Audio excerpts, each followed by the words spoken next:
I think we need to look at energy policy a little bit differently, because anytime you put a drill in the ground in the UK seems to be a problem right now.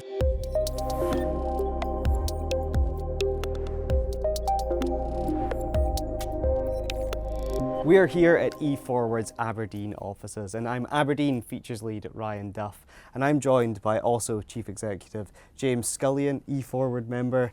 How are you doing today, James? Very well, thanks. Thanks for having me along. So we're glad to have you here, and you're just off the back of quite a big year. 2024 was a landmark year for OSSO, big turning point. I believe it was my colleague Matt that wrote about you, so I would love to take all the credit and say, oh, I wrote about an amazing year you had last year, but it wasn't me. I was going to ask when we were thinking about this conversation, so how's 2025 going to shape up? And I'm realising we're almost into November, so maybe a better question is, how has 2025 been, and how's 2026 shaping up? So, yeah, first of all, 2024 was a really big year of growth for OSSO. Really surpassed expectations. And our intention for 2025 when we were doing budgeting was to really solidify the investments we've made into all of the various different sectors that we work in. And make sure that those, I mean, we're a rental service provider, to make sure that the rental equipment that we spent quite so much CapEx on was really going to start delivering from that. And I guess when you look at 2025, it's been a little bit of a tale of two halves, to be perfectly frank. We've had some fantastic wins in the geothermal space, as I'm sure we'll come on to. Our water treatment offering, which is more of a kind of our environmental water treatment offering, that's also had a fantastic year so far. So, you know, we're likely to double revenues in that for 2025. You know, the other half of it is that there's some challenges in the energy industry, you know, in our more kind of classic markets where we work. No doubt about it, there's a lot of uncertainty in the North Sea right now. We work a lot in the North Sea, we work a lot of ex-work stuff. And what we're starting to see is a lot of those projects, for example, in West Africa and things, are really coming to the fore, where things are really tailing off in the North Sea, sadly. Middle East has been, again, it's been okay, but we're fighting strong. You know, we'll do fine this year, and I think we should be there or thereabouts where we plan to be. Good. I do. Yeah, I think it's you're not the only person, are you? You're not the only company that's sort of saying these things about the North Sea. You know, this region was sort of bread and butter for so many companies across up and down the supply chain, right? And right now it's kind of a testy time. But you also mentioned geothermal, and that's something I did want to touch on. I feel like it's getting a bit of a buzz right now. I feel like I'm hearing more people at the likes of All Energy earlier in the year sort of going, well, maybe geothermal is something that it's not just the Scandinavian countries that can take advantage of hot springs, but, you know, maybe places like Aberdeen with its granite could maybe do something similar. But you've been making headway in Germany recently. Yeah. You won a big contract at the start of last month, and I believe you just got back from Zurich as well. Yeah, that's right. That's right. There's the World Geothermal Congress out in Zurich, which was last week. We felt it was a good opportunity. It's quite kind of small, pointed, and we feel quite pointed in the right way at geothermal for us. So we felt it was the right time to sort of go present there, talk about OSSO's offerings, and actually, you know, do one of the sponsorship packages there as well. And I think looking at that, you can see it's quite an exciting opportunity around that. It's, you know, it's still somewhat in its infancy, although geothermal has been around for years. It's still somewhat in its infancy, but we've got, you can see quite a lot of traction gaining in Germany, Austria, Switzerland now is looking at it very closely. Hungary, you know, we're talking about projects in France as well. So quite an exciting market opening up, and something that's nice. It's I suppose a different take on, I suppose, what we would consider just renewables being wind, for example. What are the opportunities in the UK? I think we need to look at energy policy a little bit differently, because anytime you put a drill in the ground in the UK seems to be a problem right now. So I think there is opportunity for it here. At what scale is kind of difficult to call, but yeah, I mean, there definitely is opportunity for it here as well. And you know, you touched on your sort of bread and butter market, the North Sea, oil and gas, that sort of traditional energy markets. I think how the industry started labelling hydrocarbons traditional energy. Yeah, it's true. When it comes to that, when it comes to looking at what you offered here in water purification technology, and you're sort of looking at geothermal, which is all about water, how easy is it to transfer over those skills?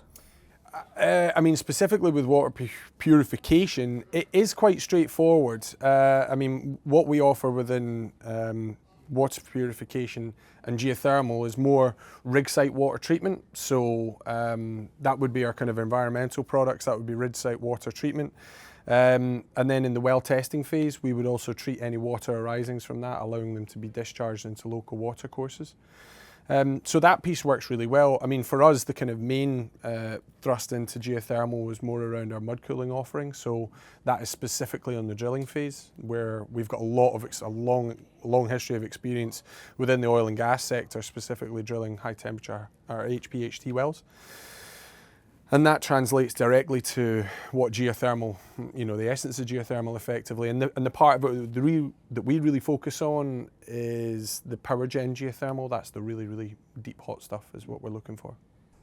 When it comes to the offerings that you have, and you were speaking about geothermal being a big win for OSSO in recent years, and the North Sea kind of declining, I'd be interested to hear how that's sort of shaping up your sort of market position. Are you sort of weighting more heavily towards oil and gas at the moment, or is it shifting away to sort of these emerging markets? Look, we're within our 5-year plan, we're not one of these companies that wants to abandon all of our roots within oil and gas. We want to continue supporting oil and gas and grow within those markets as much as we're able to.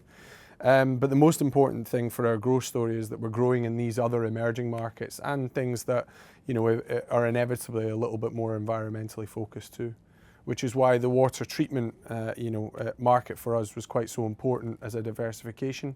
It was adjacent to what we already offered within our kind of oil and gas offering, if you like, but also had an environmental play on it, which works in a lot of different markets, and especially with how important, look, water's always been important, but you get the feeling that with the way the world's changing, it's only going to become more and more prevalent as to how we're using it and treating it. Definitely. I think I've heard, maybe it was even a member of your team that described water as liquid gold. It's going to become the big thing in the future. It's the new crude. Exactly. Water is the new crude. You heard it here first. That's why you're an That wasn't me. member. That didn't come from me. but when it comes to that, right? We went back to water purification, which I think is quite an interesting topic, especially around that hydrocarbon space, because I was reading on your website that you'd recently done some work on decommissioning of, I believe it was a terminal, don't think it was named. You can always give us the name now if you really want to, as a wee exclusive. But you decommissioned the terminal, and through a process I believe you called diesel polishing, you ended up recovering more barrels than would have been achievable.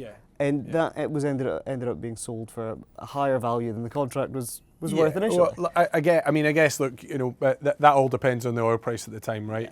But in round numbers, what or the offering that we went to site with was to break down what was effectively a waste product. This kind of heavy oil sludges at the bottom of these tanks, been there for years.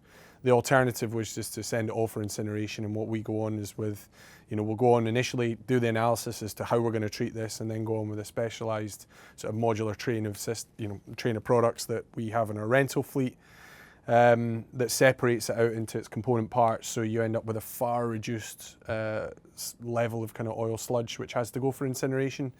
Water which can be easily treated, and then actually usable oil which can go back into the process chain, be sold, be used for something else, which we feel is a really powerful offering during these decommissioning phases of these big, kind of old sites that we've discussed previously. And you do keep hearing the sort of phrase, decade of decommissioning in the oil and gas sector. Now that tends to refer to North Sea infrastructure, but I guess that's also a valid question when it comes to looking at your sort of fluid purification offering and that diesel polishing. Is that something you could provide to something like, say, subsea Christmas trees that are coming through, or topsides, or is that purely sort of onshore work like, hey, Grangemouth's been in the headlines recently? Yeah. No, I mean, I would say, our offering was kind of born in this space from decommissioning. It was kind of born offshore anyway. Mm-hmm. So we would go on and offer these services on platforms, FPSOs, anything that might be kind of required for decommissioning and have any sort of level of waste or this kind of oil waste sludges that are on board. You know, our kind of mantra is reduce it on site to be, you know, to be a level that it can be safely overboarded within the required criteria, and then you take home as little as possible, reducing the carbon footprint of the overall operation. But yeah, 10 years of decommissioning, I think it's probably going to go for a lot longer than that. You know, you know, everyone gets quite excited about decommissioning. You know, it's I suppose the end of the industry, if that's what we're excited about. But yeah, it seems like I suppose one man's exactly, misfortunes and another man's business, right? And that's right, kind of right. the situation right now. Yeah. So when it comes to decommissioning, again, I've asked about market position a couple of times, and it feels like that's sort of what I'm cycling back to here. Decommissioning, how much of a sort of focus is that getting from OSSO, as I say, as this sort of work is forecast to ramp up within the region? Yeah, I mean, look, we've got a decent fleet of equipment that can support that decommissioning campaigns from OSSO's perspective. So that kind of waste minimisation, fluid treatment stuff is exactly what we do. That's our bread and butter. We've got a lot of fleet equipment that can offer those. So, you know, as required, we can ramp that up. That's not a problem. I mean, the skills we also have. I mean, it's easy saying we have all of the equipment. A really, really important part is our team, and making sure that we've got a skilled team for that. You know, Aberdeen is, you know, you read the news regularly at the moment. It's you know, a tough job market out there. So we're actually going through a process of making sure that there's no skills gap within OSSO, and training up, you know, some younger team members to make sure that they're ready to take on these decommissioning challenges as they come along. Does that mean to say there's a bit of a recruitment drive happening? Yeah, for sure. I mean, we've grown the team over the last couple of years, which has been really important for us. And as I say, training on bringing on sort of new recruits into that team has been really important for us, and it's coming through with success too. Good. Right. Well, we've touched on the jobs market, big topic in the energy sector right now. We've touched on geothermal, a potential big market. You know, I've heard of people saying Aberdeen with the sort of granite, maybe a little bit of district heating. Who knows? We've touched on oil and gas and maybe some touchy subjects there, and then decommissioning, the opportunities that can bring. Feels like we've run the gauntlet on some of the big topics in the UK's energy market right now. I started the conversation by asking about 2026. I asked, you know, sort of where we're going. What big headlines should we be keeping an eye out for OSSO next year? What's the plan? So a big piece of we're diversified quite across a number of sectors. So when we take them piece by piece, our water treatment offering, we work across the industrial, construction, municipal. So we're already kind of fairly well involved in the construction piece. We're really going to be pushing on the industrial and municipal piece of that. As we've all kind of heard in the news, there's a lot of challenges around the water industry at the moment. We're looking to come and help those challenges along with our rental and service offerings, I guess. Looking at, geothermal, we've got a number of projects that we're expecting to come over the line before the end of the year. Will carry us through into next year. When we look at the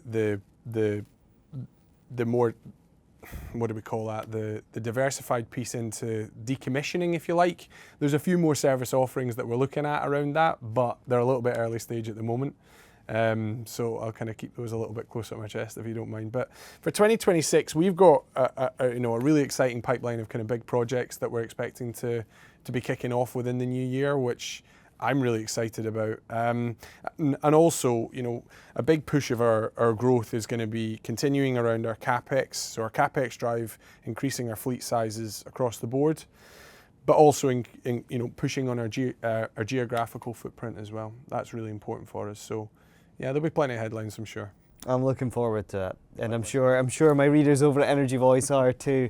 But if you'd like to stay up to date with everything that's happening at E-FWD, including our members like James, stay tuned right here.